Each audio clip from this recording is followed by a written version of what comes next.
Now, we welcome public comment. First, welcome to our community here for coming out to speak. The Vice President and I have organized the speaking cards by the, and we'll rotate through them. In addition, generally the board has a practice to first hear from our students on a particular issue. If your name is called, you can cede your time to another speaker. To do so, please rise when it's your turn to speak, state your name, and indicate to whom you're ceding your time to. By ceding your time, you forego the opportunity to speak at tonight's board meeting on that issue, and no one else can later cede their time to you to speak on that same issue. Speakers tonight will be limited to 2 minutes because we have many people who want to speak. We only have public comment for half an hour. Even if someone wants to, when there's my discretion, we'll give additional time for those who need translation or have other speech needs. When there's 1 minute left on, you will get a light. The lectern will turn red and you'll hear beeping. And when your time is up to speak, we are asked for you to finish your sentence and your thoughts. Please do not try to speak beyond your time. We know everybody's passionate about their issue, but we've allotted everyone the same amount of time, so please be respectful. Please do not take it personally. It's our goal to hear everyone. Please do not use swear words or language that is profane, as sometimes in the audience we have children and youth. We ask everyone here tonight to practice in public a respectful way of getting your message across. We will hear as many as we can in these 30 minutes. I kindly ask the speaker who's next in line to come forward and stand on the side, and I apologize in advance if I mispronounce anyone's name. Later on, we'll have board comments at the end of our meeting, and there's another opportunity at the end of our board meeting for public comment. Finally, other than thanking each member of the public for speaking to the board during the public comment, the board does not respond directly to comments or questions made during this public comment period. Please do not take this as an indication of our interest or level of compassion for what you're saying. I assure you that we take all these comments seriously and often wish that we could respond directly to you. But then we would be here indefinitely. Board members can, if they choose, respond to the public during their board comments, which there's a time in the agenda, which are scheduled to occur after committee comments. And our superintendent and staff also take note and oftentimes follow up with the speaker.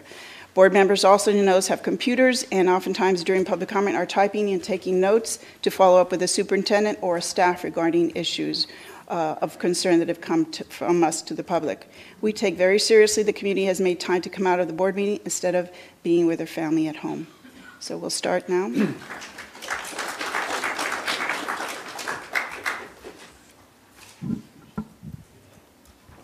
Hi, I'm here for Ms. Felarca, and I believe that someone's right, freedom of speech, should never be taken away or so it seems revoked because of where they work, their occupation, or where they are, their setting.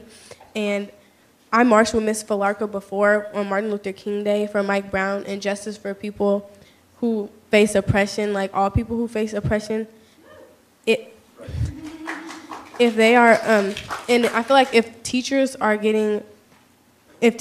just trying to shine light on situations that are clearly wrong, then when there are children or classmates or anyone that just takes it upon themselves to get involved, what will happen to them? It kind of makes people afraid to just stand up and speak out for what they believe in, because there's things happening to their teachers, and they're getting punished for just shining light on something that is wrong. And it makes people not want to send their kids out on marches or send their kids out on protests that are in the First Amendment. Expression of speech and expression of assembly is okay. And it says that in the First Amendment. So, that's it. Thank you.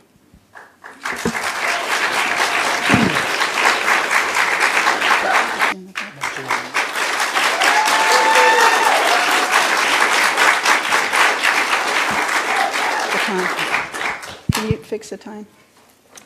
My name is Yvette Felarca, and I am a tenure teacher in the Berkeley Unified School District. And I am also a proud teacher of some of the students who are here tonight, and colleague of many of the teachers who are here tonight, and very grateful to be friends and befriended by many of the community supporters here tonight. I'm also a civil rights and immigrant rights activist and a proud member of the Coalition to Defend Affirmative Action, Integration, and Immigrant Rights, and Fight for Equality by Any Means Necessary, BAM. And the actions that have been taken against me by this school district are nothing but an attack, a broad attack, on the most important and democratic traditions of this city, of our schools, and of our young people. And not only that, they're an attack on my free speech, but the free speech and the rights of my students, especially my students who are immigrant students, who speak English as a second language, my students who face racism or discrimination, and their right to have teachers like me who encourage them to think critically, to stand up for their rights, and to stand up for their communities. That's why you cannot get away with the actions that this school board and this administration are embarking against me.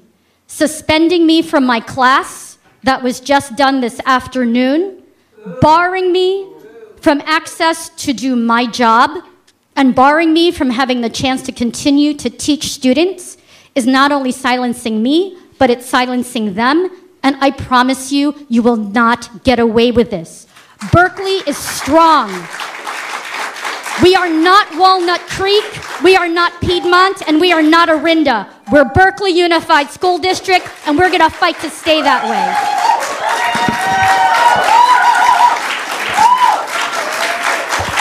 My name's Yvette Felarca, and I'm currently a senior at Berkeley High School.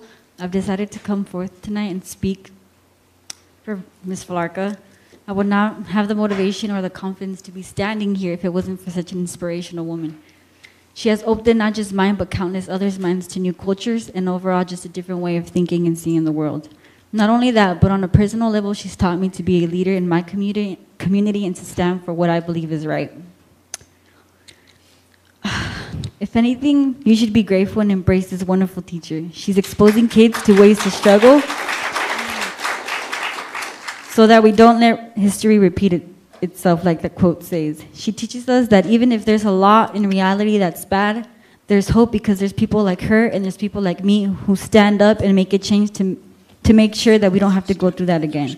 Here in Berkeley, we are gifted to have a leader who's willing to advocate for those who live in oppression and face racism and unjust treatment from society. We cannot let go of someone who exposes the truth about our country. Ms. Felarca works every single day of her life fighting for causes that affect our life. By threatening to remove her, you are threatening students the right to learn and the chance to fight against injustices in our world. Nowadays, we need more people like me and her to change. Thank you. Good evening. My name is Aurora Ortiz, and I am a product of the Berkeley Unified School District. I went to Berkeley schools throughout my childhood and graduated from Berkeley High in 1990. I have a son who's a sophomore at Berkeley High and was in Yvette Felarca's language arts class in the 7th grade. In addition, my father spent time weekly in his classroom as a writer coach and often commented on his positive impression on her on a teacher. I'm a psychiatric nurse practitioner working in East Oakland, primarily with Latino immigrant children, many of whom are newcomers. I know firsthand how important it is for these children to have teachers who care deeply about them and help them to succeed both in school and life. When I was a 6th grader at Columbus School, now Rosa Parks, I was placed in a bilingual class. The majority of my classmates were English language learners from El Salvador and Mexico. At the time, the district's policy was to retain children coming from countries where English was not the native language, often placing them multiple grades below their same-age peers. Because of this policy, many of the students in my class were several years older. Some were 15 years old at the beginning of 6th grade. Our teacher often berated our class, telling us we would amount to nothing and that we would all fail 6th grade. One humiliation she inflicted was to make each student stand up and tell the whole class how many grades they'd been held back. If my classmates had had a teacher like Ms. Felarca, I wonder where they would be today. Many of my classmates never finished middle school, let alone high school.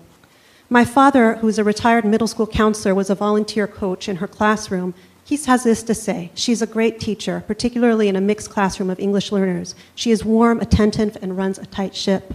I appreciated as a parent how communicative she was and how she taught the kids critical thinking and allowed them to develop their own viewpoints. My son still remembers to this day a debate that took place in her classroom where he was arguing against other students on a political issue, and he felt very supported by Ms. Felarca, and not at all that she was using her viewpoint to indoctrinate the students in any way. Thank you. Thank you. Hi, when I came in, I saw two colleagues of Yvette Felarca speaking to the school board, Ekemi Hamai and Jacqueline Restrillo.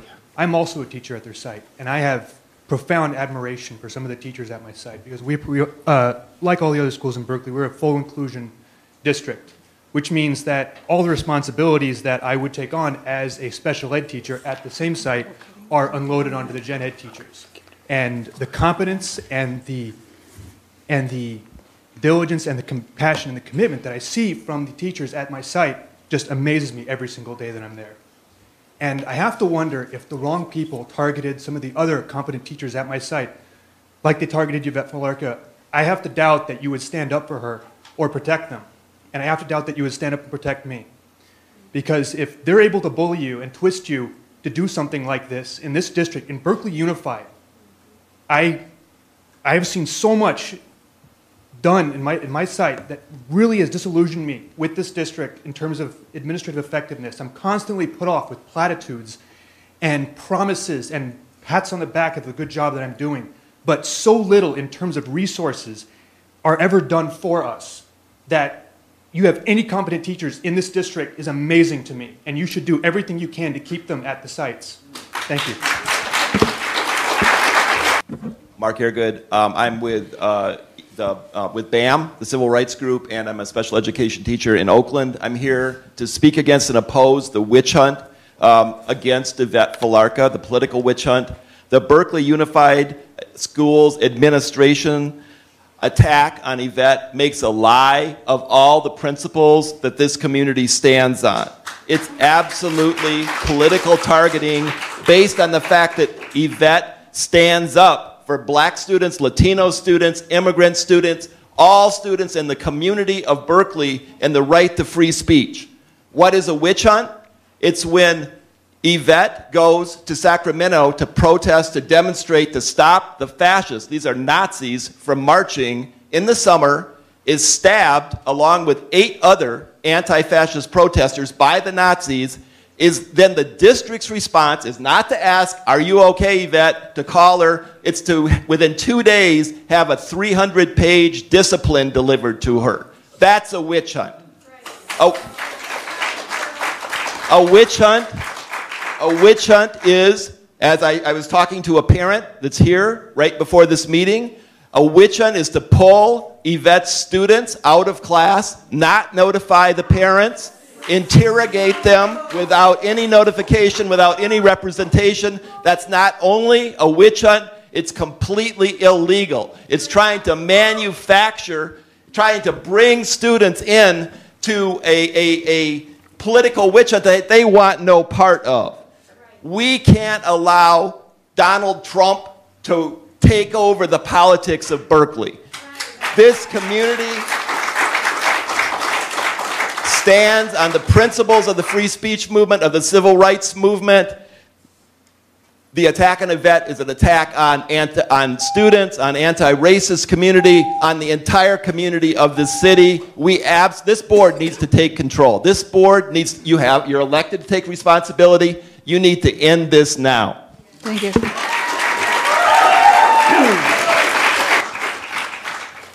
My name is Dr. Robin Ballinger. I'm speaking in support of Yvette Felarca, and I strongly believe you should rescind all disciplinary actions against her and immediately compensate her for unpaid wages. I am the proud parent of a black student who currently attends Berkeley High School and who previously attended King Middle School and Berkeley Arts Magnet. I earned a PhD from Stanford University in anthropology, and I'm currently associate professor at the San Francisco Art Institute, where I also serve as president of the Faculty Union, a chapter of the American Association of University Professors, an organization that is extremely concerned about academic freedom. I was appalled to learn that the BUSD is harassing a teacher for protesting against neo-Nazis in Sacramento this past summer. Although I didn't attend that event, I was aware of it and highly concerned given the political climate in the country and the prevalent violence against people of color. I followed that rally closely on social and mass media as it was happening, and I am well informed about what occurred that day. I was extremely alarmed to see people of color targeted and viciously stabbed by white supremacists who were clearly aiming to kill them. I am extremely grateful for Ms. Felarca's bravery at that event and was shocked to see that the district not only didn't support her, but essentially sided with the Nazis by attacking Ms. Felarca in multiple ways, including condemning her viewpoints and her professionalism. Shortly after that rally by armed hate groups, a petition circulated on social media against Ms. Felarca. The petition garnered many signatures by misrepresenting what occurred that day, and I actively commented on that petition to create a better understanding of the event and to encourage people to remove their names unless they wanted to side with white supremacy. Simply put, BUSD is on the wrong side of an issue at a time of increasing racism and violence. Berkeley High students have endured several racist threats on campus in recent years and are still severely underrepresented in honors and AP STEM classes, which is shameful for Berkeley in 2016. I chose to live in Berkeley because of the quality of the schools and because of teachers like Ms. Felarca. You should immediately work to right this situation and support her rather than condemn her. Hi, my name's Stephen Conley. Yes, you got a letter from a parent about me this summer. It was a complimentary one. And I just want to start by saying that Yvette Felarca is a much better teacher than me. She's kind, she's compassionate, but what hasn't been discussed here is some of the issues that have been brought up in the grievance. And I'm sorry, I'm a little nervous speaking in front of adults. One of the things, I know, kids are so much easier. One of the things was days off. I could not prove what days I took off and what my days were off for 2 years ago. To go after her for years past is a lack of trust. It shows each teacher that if they ever speak out or if they ever get on the wrong side of the district, we can't trust that our pay will not be garnished for things that happened years ago.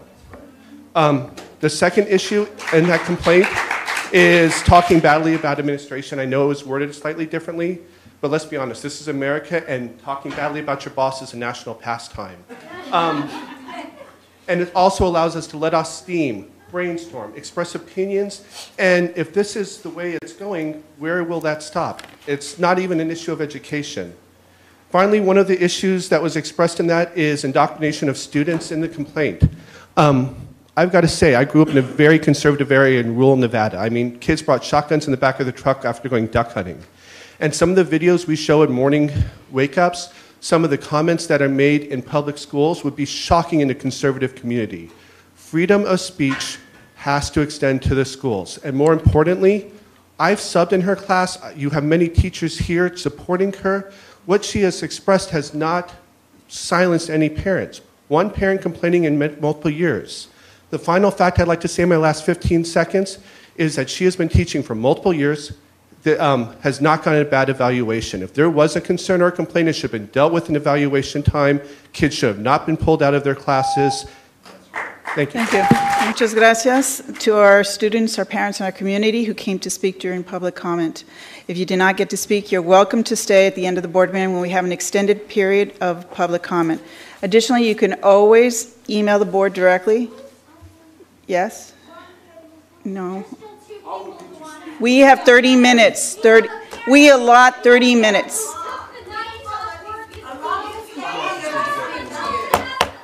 Sorry, we allotted 30, every board meeting we have allotted 30 minutes, and that's, sorry.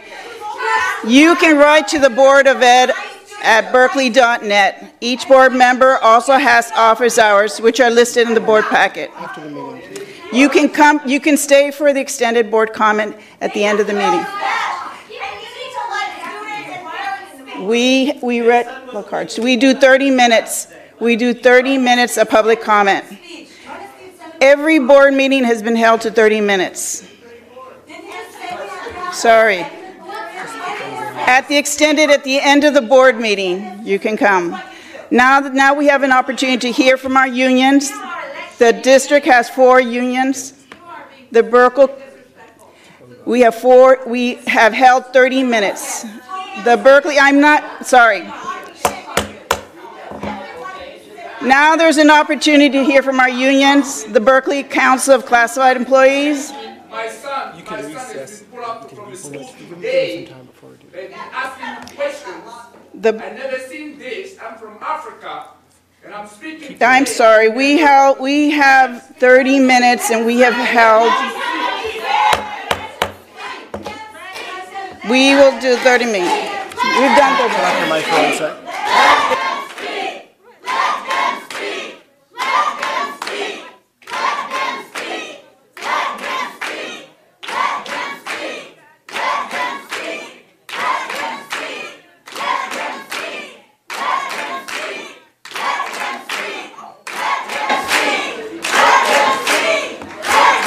We have heard, will you let me speak? Will you let me speak? All right, 2 people, and that's it. 2 people, and that's it. I'm just doing 2 people, that's it, and please. Unbelievable, unbelievable. We've held 30 minutes for every board meeting. Excuse me, 2 minutes, you're taking up the time. Thank you. My name is Gilles-Edouard Le Vuitton. I'm from the Ivory Coast, West Africa. I came to the United States in 1985. And the first state my plane landed is California. The school is Berkeley here. I learned my English at the University of California here in Berkeley. And I came back here. I'm with my son, who's 13 years old. We came here from Houston. They put him in a school where he had no way to go. They just throw him in the floor. But since we came in California, Miss Felarca, she's a very good teacher. She really mixed the cultural from immigrant students from other countries to really fit the system here. And today, my son was put off of school for asking questions about his teacher. Not my consent. This is very illegal. This, we see these in Africa. We see these in Africa happen. But when we come in the United States, which is a very bright country, to get a better life, if they're doing this, this is illegal. And I want you guys to take care of this seriously and put Miss Felarca back to her work because our kids need her. That's what I have to say. I'm speaking today to you. I'm a member of a National Democratic Party. I'm a member. And I don't want to see, I don't really believe that Trump is going around to build walls. No. Thank you.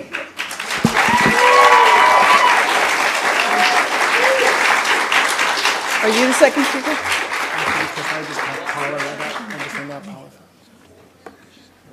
My name is Linda Clark, and I've worked beside Yvette Felarca since the day she came into this district. She was assigned to work with me as a teacher on special assignment.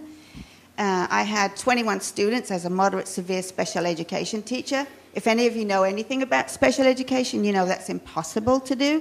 So she was assigned to me. She was amazing from day one. She knew exactly how to work with those kids under my direction. She was incredible. She remains incredible.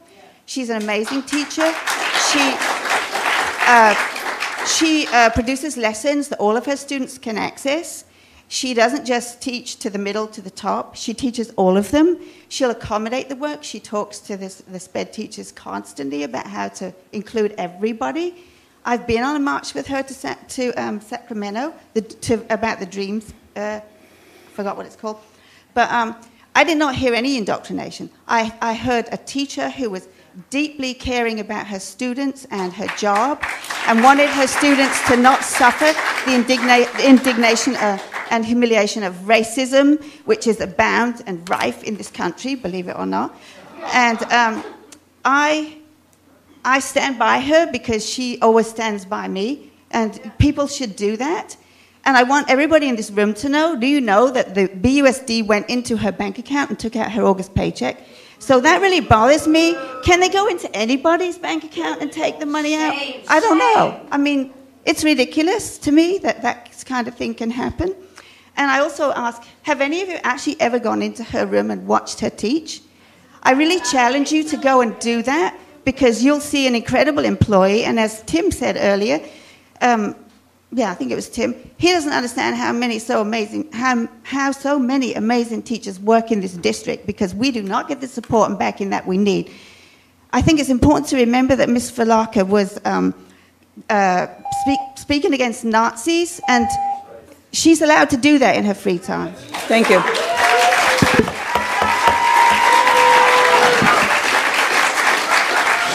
That concludes public comment. Now we will hear from our Berkeley Council of Classified Employees. Thank you. So now we go back to open session public testimony. Is there members of the public? Yes, is it my turn? Yes. All right, my name is Isis Farrell, and I have a child at Berkeley High. I'm a granddaughter of resistors of the Nazi regime in Germany. My grandfather was a labor organizer who was tortured in a Nazi prison for conspiracy to commit treason. I grew up with stories of terrified silence, because speaking openly, as we are supposed to be doing here,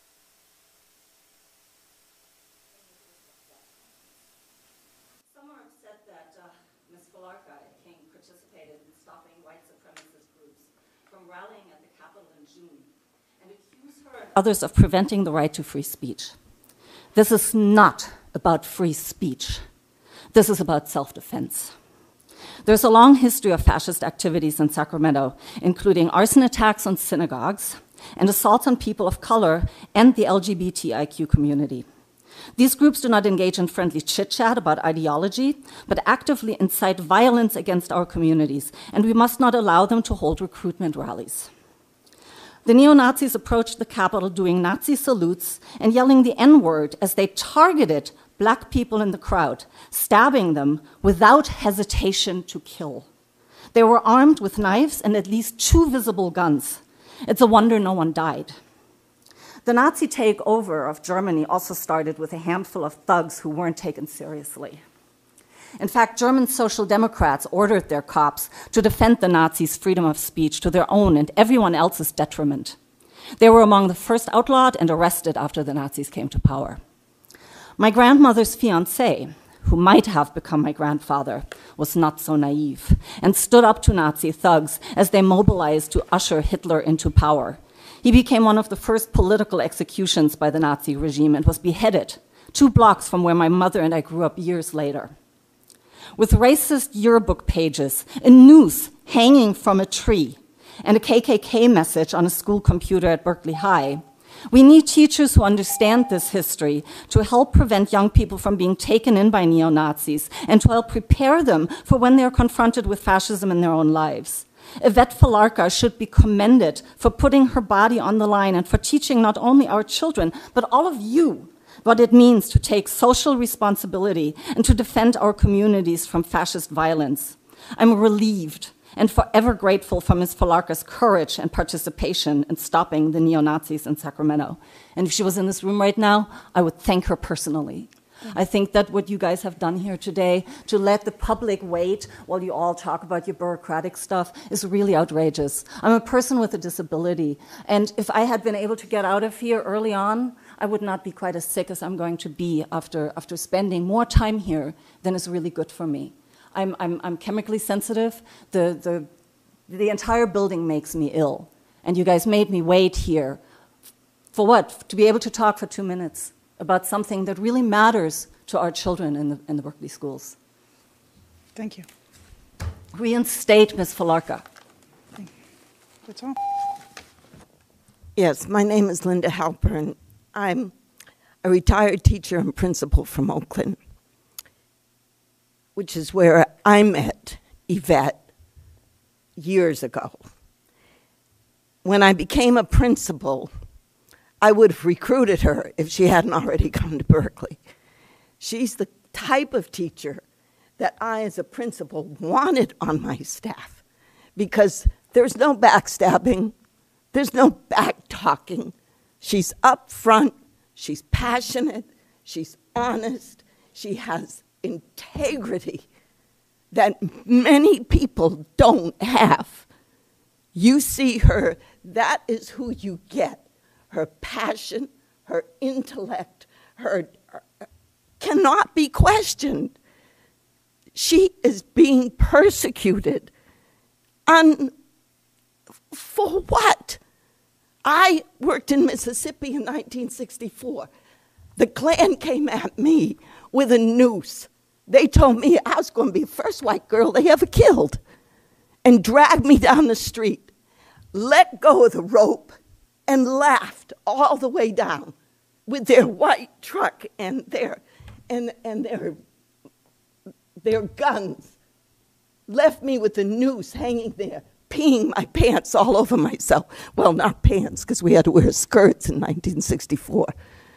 But these folks are dangerous, and on her free time, how dare we do anything to stop the passionate display for social justice in our teachers. We should be ashamed to be persecuting her like this. And you should be proud to have her in the classrooms.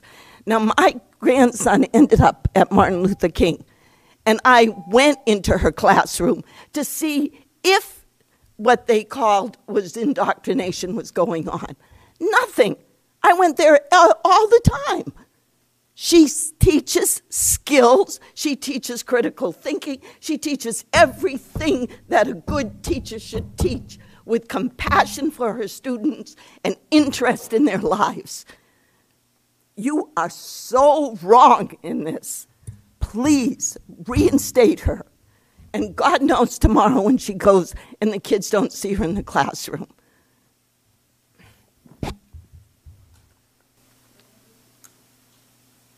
This last part of our meeting is our self-evaluation. Can I have a volunteer?